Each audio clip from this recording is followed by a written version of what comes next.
L'île des anciens esclaves est-il toujours libre? Cette question trouve toute son importance au fil des années où se déroule un film macabre trempé dans les eaux tumultueuses des incompréhensions, des reniements, des folies. L'indépendance n'est pas une fin en soi. Elle requiert l'amour, consistance, détermination continue en vue de sauvegarder les acquis et protéger ses bénéficiaires contre toutes les attaques de ses nombreux ennemis. Et justement, les ennemis sont nombreux et partout. La résistance de ce peuple n'a d'égal que son envie de vivre envers et contre tous. Rares sont les moments de répit et de réjouissance à cause de la méchanceté, de la guerre pour s'accaparer le petit reste laissé aux pauvres, aux masses. Toute la bataille s'inscrit dans cette dynamique. La grande bataille. En Haïti, l'espace laissé aux masses est mince et insignifiant. Depuis toujours, les meilleures places sont réservées aux élites, aux oligarques du système de génération en génération. On nie celui qui croit pouvoir changer la donne en réclamant des droits pour les misérables, considérés comme des gens inférieurs. Le pouvoir politique a toujours été au service des plus forts. Après l'indépendance, les intérêts ont pris le dessus. Jean-Jacques Dessalines, le père de l'indépendance, celui qui voulait une juste répartition, a été froidement et sauvagement assassiné. Et depuis, les inégalités se sont installées pour accoucher de cette société d'exclusion, de mépris et d'apartheid. Oui, cette société a accouché de nèg en dehors et nèg la ville, nèg en haut, nèg en bas, nèg noir et ti rouge, nèg savé et gros orteils. Et les filles, les fils des assassins sont là pour continuer l'œuvre de leurs parents. À travers les élections, les pauvres sont toujours utilisés pour permettre l'accession de femmes et d'hommes dévoués au système qui exécute la feuille de route de l'oligarchie, à savoir perpétuer les inégalités. Jamais un fils du peuple au pouvoir. Les régimes se sont succédés. Le peuple a toujours croupi dans la misère et la crasse. Personne n'ose intervenir en vue de changer la donne. Les tentatives ont tout échoué, et de la pire des manières, dans l'atrocité, dans le sang.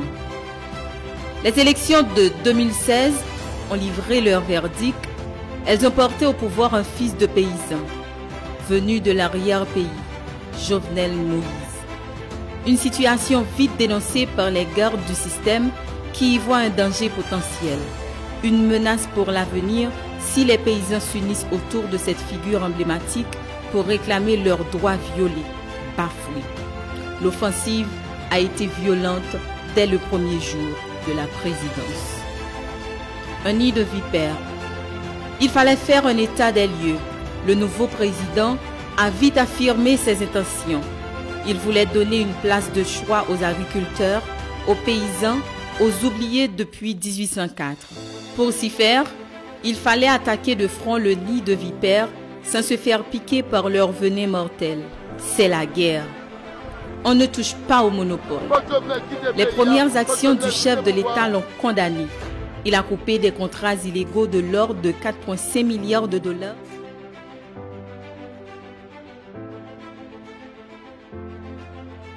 En plus de 10% des recettes de l'État. Le président a récupéré tous les équipements de l'État volés, kidnappés par certains membres du secteur privé avec la complicité de fonctionnaires de l'État. Parmi ces équipements, on retrouve des camions, des engins lourds, des bulldozers, des ponts, une usine à asphalte. Ces équipements sont évalués à plus de 60 millions de dollars US. Réforme dans le secteur de l'énergie. L'énergie, un secteur jalousement gardé, ceux qui ont tenté d'y mettre de l'ordre sont morts. Un système d'extorsion, de surfacturation pour piller le trésor public a été mis en place. 300 millions de dollars US par année pour fournir du courant. En 13 ans, ces gens sont volés 3 milliards 900 millions de dollars US. Lorsque le président Jovenel Moïse, sur avis des experts tant nationaux qu'internationaux, décida de s'attaquer et de corriger le désordre, constatée dans le secteur de l'énergie, il ne s'attendait pas à cette riposte violente. À ces morts sur le pavé, il comprit enfin la profondeur de l'escroquerie. La mainmise de la mafia locale sur l'économie et les ressources du pays. Cela lui a valu toutes les attaques, surtout les déstabilisations programmées pour l'empêcher de concrétiser ses promesses de campagne. Il a résisté néanmoins et continué à travailler pour le bien-être de ses mandants et de la population haïtienne en général. Le courant 24/24 est effectif. Il remplace le règne accablant du blackout. Importation des produits pétroliers. Un autre stratagème mis en place par les oligarques qui en veulent à Jovenel Moïse. Il achetait le carburant directement sur le marché international à des prix préférentiels, plats, pour le revendre à l'État au prix fort via le Caribbean Posting.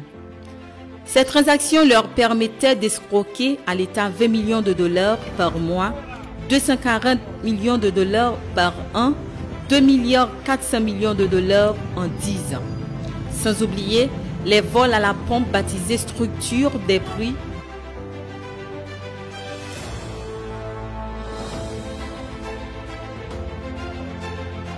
L'État, pour protéger la population, subventionnait une partie de dépenses à hauteur de 145 millions de dollars. Ils ont trouvé le moyen de voler 89% de cet argent.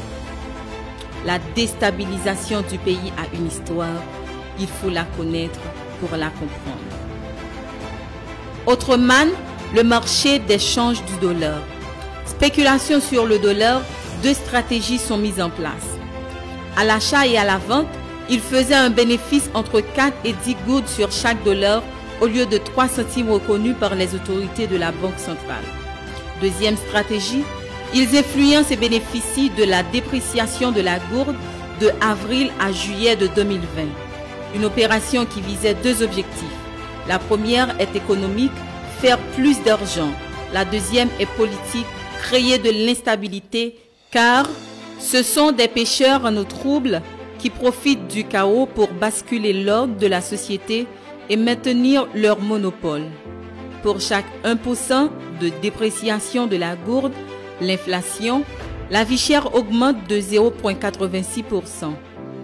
Pour une dépréciation de 28%, l'inflation, la vie chère augmente de 26%. Et quand la vie chère s'installe, elle affecte directement les masses.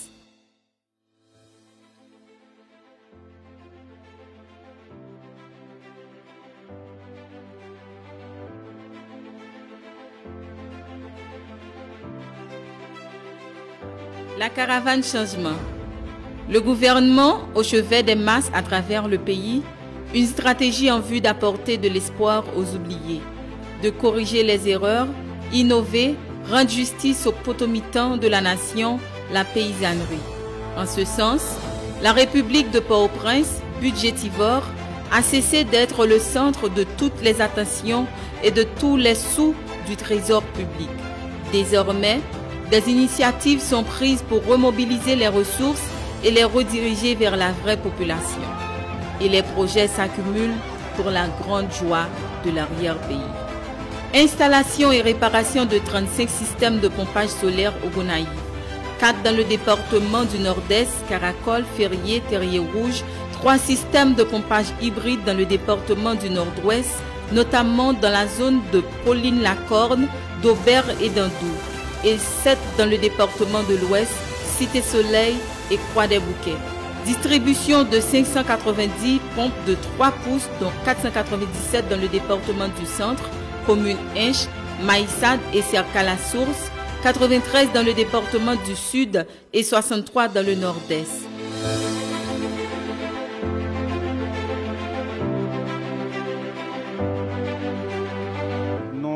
Habitation Bois de Lance, deuxième section commune Limonade. Nous tous sous 365 carottes. Ici, là, nous bien contents. Nous avons un usage pour user jardin. Nous avons pile jardin. Soit regarder dans la zone là, nous avons pile jardin, nous avons pile banane, nous avons pile manioc, nous avons pile yam, nous avons pile taillot. Nous avons ici. La situation a changé. La vie vient tous les roses pour nous parce qu'avec l'eau ça. nous ne pouvons pas le Saint-Domingue à travailler encore parce que nous avons de l'eau pour nous travailler, nous ne pouvons pas le Saint-Domingue à travailler. Le président Jovenel a changé la vie pour nous. Avec le président Jovenel, nous sommes bons net. Avec les dépenses au président Jovenel, nous sommes bons net. De l'eau, c'est la vie, de l'eau, c'est richesse. Nous jouons de l'eau pour babette en nous jouons de l'eau pour nous travailler. Nous jouons une quantité de l'eau nous besoin pour nous travailler. Avec l'eau, ça, si nous avons payé l'école, si nous avons communié, nous avons l'argent, et puis nous avons travailler. Et nous avons souhaité que notre petit bout d'année qui était là, un an pour 2022, puis le président chance de faire tout le travail pour faire pour le peuple là, qu'à sortir dans la misère, qu'à sortir dans la grande route.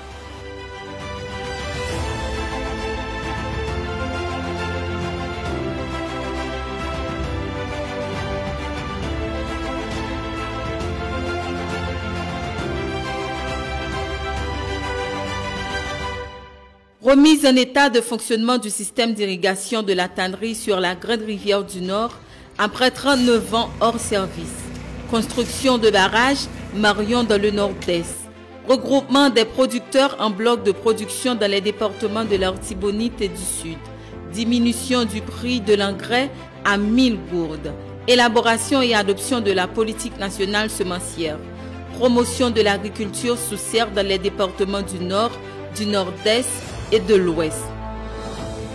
À travers le pays, 3 centres semenciers sont construits, dont 2 qui sont achevés dans le Nord-Est, 5000 tonnes métriques par an, et dans l'Artibonite, 12 000 tonnes métriques, et un dans le Sud, 3 000 tonnes métriques, avec une capacité de production de 20 000 tonnes métriques de semences de riz et d'autres céréales. Les besoins en semences de riz pour le pays seront satisfaits à coup sûr. Création de la Banque nationale de développement agricole, BNDA, permettra au secteur agricole d'avoir accès au crédit, après avoir été longtemps ignoré par le système financier national. Construction de 5 centres germoplasmes dans le département des Nippes, du sud, de la Grand'Anse, du nord et du nord-ouest, pour produire environ 4,5 millions de plantules par centre par année. La réforme du secteur de l'énergie, un pas important vers l'électrification du pays. Actuellement, plusieurs régions du pays, notamment Jérémie, sont alimentées de 18 heures d'électricité en moyenne par jour.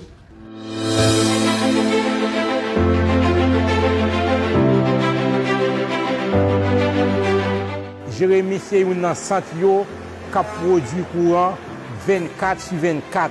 Il y a 24 sur 24 là, bon courant, c'est pas courant qui tombe élevé. Un produit qui est stable, côté tout le monde, tout petit marchand, tout artisan, tout capable de travailler. Pas une question de baleines, pas une question de delco, pas une question de panneaux solaires dans Jérémie. Tout le monde a servi avec courant EDH là.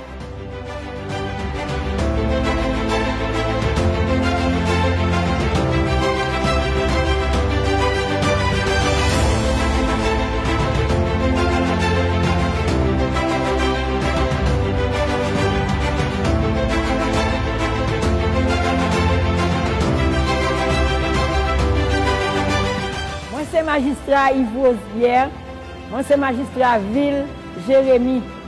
Je dis président merci au nom de tout malheureux, malheureuse, Jérémie qui n'a pas de génératrice la caillou, qui n'a pas d'inverter, qui n'a pas de panneau solaire.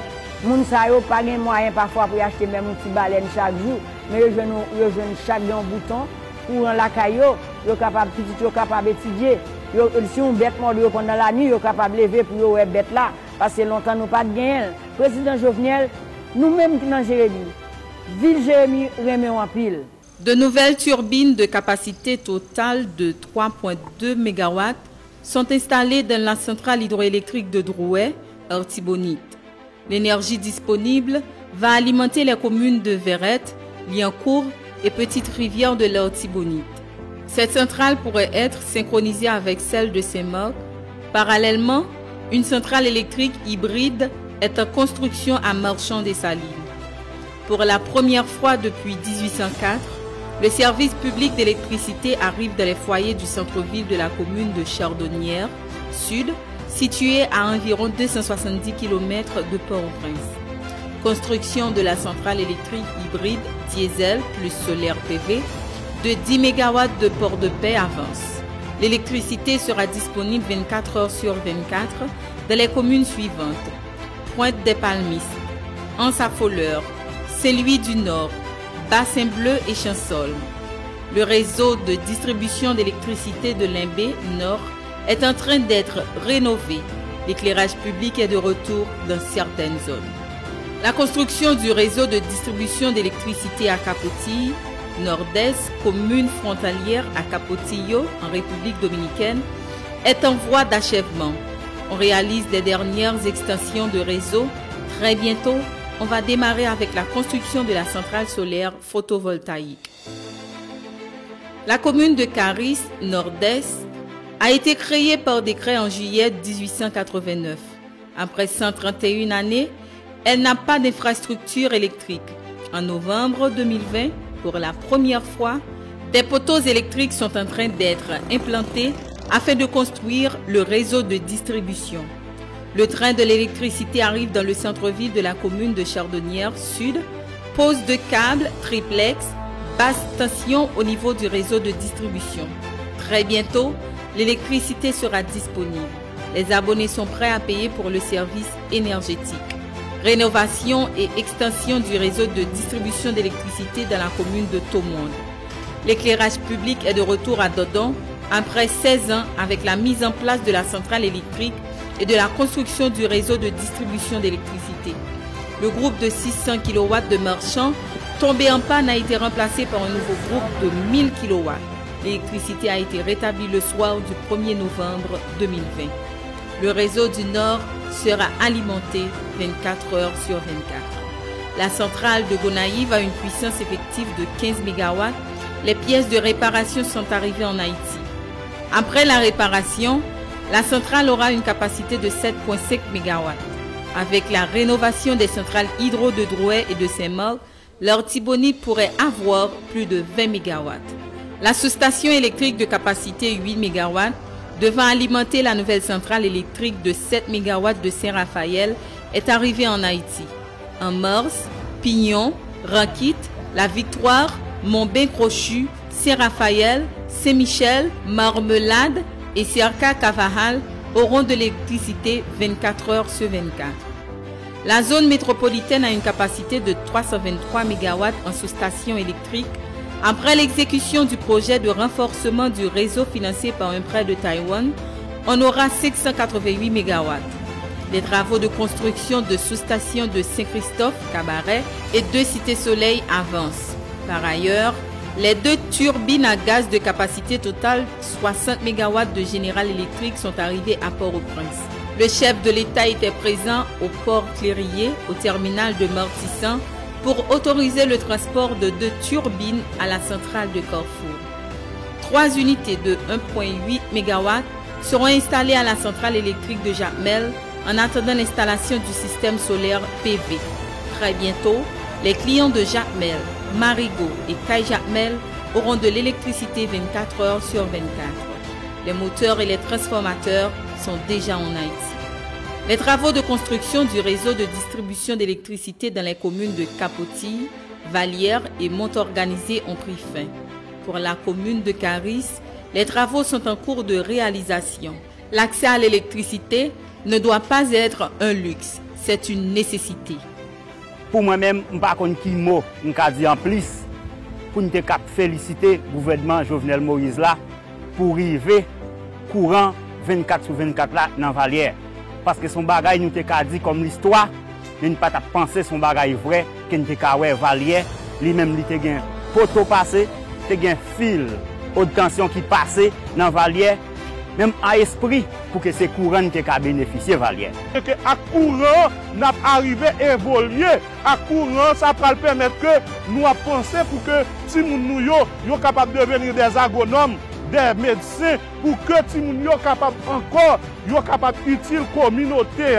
Depuis la campagne, d'ailleurs, ils te promettent nous ça, ils te promettent nous dire ils parlent de nous courant. La vitesse du soleil là, bleu, tout bagaille pour nous courant et pour nous-mêmes, pour nous travailler à propre tête pas nous. Et me féliciter ça en pile parce que non seulement nous avons courant là, mais c'est nous-mêmes qui pouvons travailler avec courant. Et nous sentons que le président, comme il t'a dit nous, là il est venu là, il t'a dit nous, il n'a pas oublié nous et nous sentons ça. parce que te promettent nous plusieurs bagailles pour te faire pour nous. Même si le pas fini, mais il commence. Nous-mêmes qui représentons la population, nous disons président Jovenel Moïse, un gros remerciement pour l'Amsayo qui parle lui-même en Valière. Plusieurs systèmes d'irrigation solaire au fil du soleil sont installés un peu partout dans le pays. Maintenant, c'est le tour de la commune d'Aquin où 4 systèmes sont en train d'être installés. Les forages ont démarré. Il est temps qu'Haïti passe au vert. L'électricité 24 heures sur 24 est une réalité dans le Nord-Est. Le chef de l'État a été à Fort-Liberté le vendredi 5 février 2021 pour rendre ce verdict de modernisation à la fois économique et sociale. Une promesse tenue qui se traduit en énergie et qui se chiffre en mégawatts.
Environ 1600 km de routes de toutes catégories, dont plus de 100 km de percées entre les sections communales, de percées intercommunales et interdépartementales.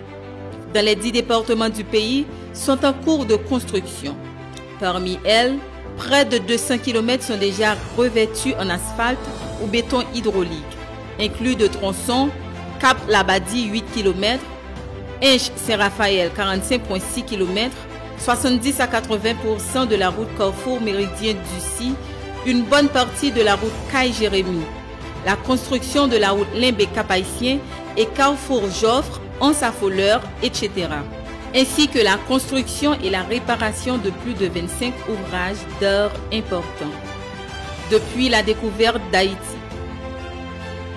rien n'a été fait pour permettre aux populations des zones reculées d'avoir accès aux services de base, route, eau, électricité. Aujourd'hui, la commune de Baie-de-Haine est reliée à la commune de Bombardopolis, Molles, Saint-Nicolas et de Gérabel, et les populations des zones avoisinantes ont accès aux services de base, route, eau, électricité.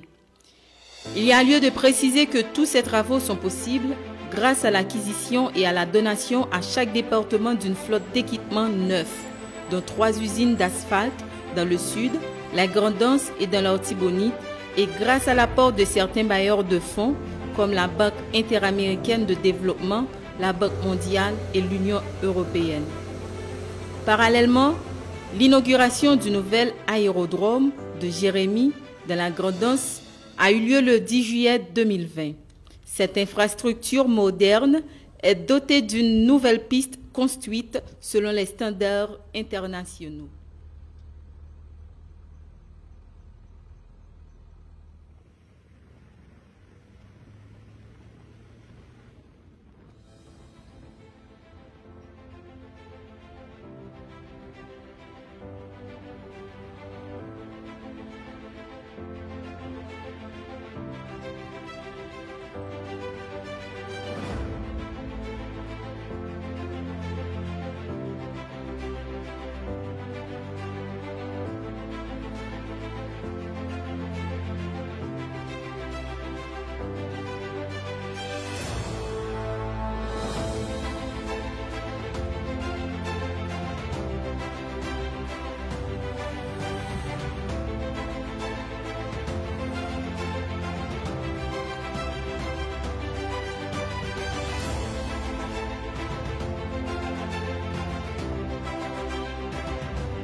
remercier le président pour le bon travail qu'il a fait pour nous parce que par rapport à Jean de la terre, il y a une pile d'amélioration. Nous devons faire au-delà dans 3 ans, qu'on y a 1 an et demi à Gonaïve, 1 an 20 minutes, 1 an et demi, nous faisons Gonaïve.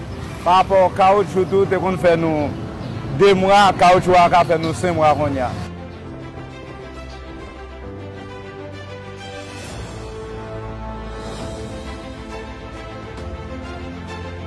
C'est Jovenel Moïse qui vient tirer nous dans la poussière. Pour moi-même, moi, Alpha, c'est le maillot cap pour moi, Alpha. C'est le maillot ami, moi, Alpha. Pour le moment qu'on y a, je Alpha, machine pour sur Alpha normal, sans problème. C'est le président ça seulement qui a fait ça pour nous. Tout le monde qui passe dans le pouvoir, c'est manger viré. Ni sénateur, ni député, ni tout le monde, qui n'est pas rapport de paix. Je vis depuis 1961 parce que je n'ai jamais eu comme ça depuis une fête. Je n'ai jamais eu comme ça. Et puis, depuis ma vie, je me levé, je suis président. Tout président qui passait, je toujours joué, route lacée, route tellier, bodo, parfois on pas Port-au-Prince avant de Port-au-Prince. Si nous sortons matin à 4 h, c'est pour presque 4 h après-midi pour Port-au-Prince à cause de route là pas bon. Mais quand nous venons une belle route, quand nous avons parlé ensemble avant là, nous sommes arrivés à Port-au-Prince. Je dis président, merci pour le bel travail qu'il a fait, pour le bel travail qu'il a continué à faire, parce que même le travail n'a pas fini, non, mais moi, nous, qui ça a fait, c'est belles bagages que le président a fait pour nous.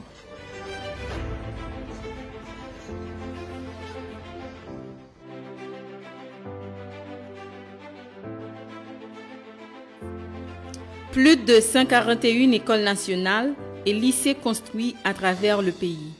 Plus d'une vingtaine d'écoles inaugurées avec l'appui du FAES et 80 autres bientôt finalisées sous peu. Plusieurs nouveaux chantiers de nouveaux lycées en construction.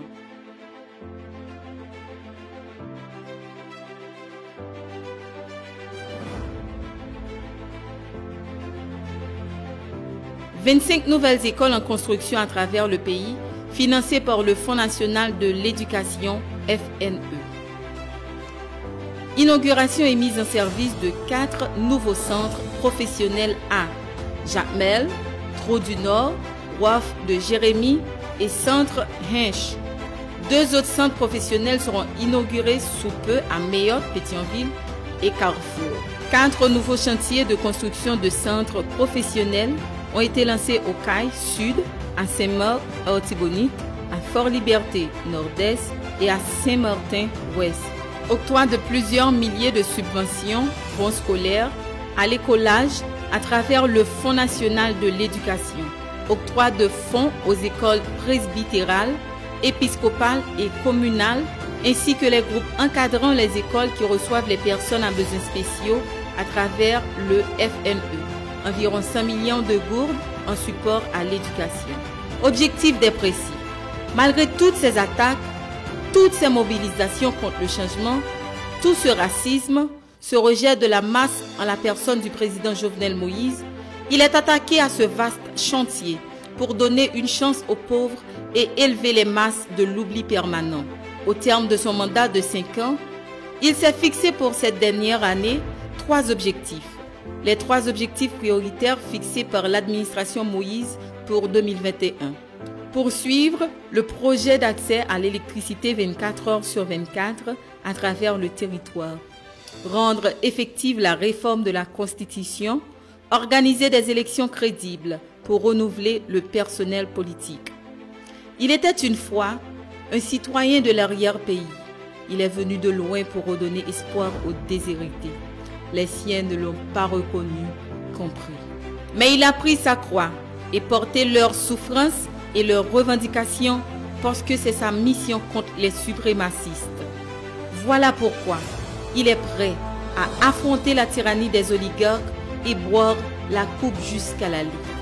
Haïti suprématie, la tyrannie jusqu'à la lie.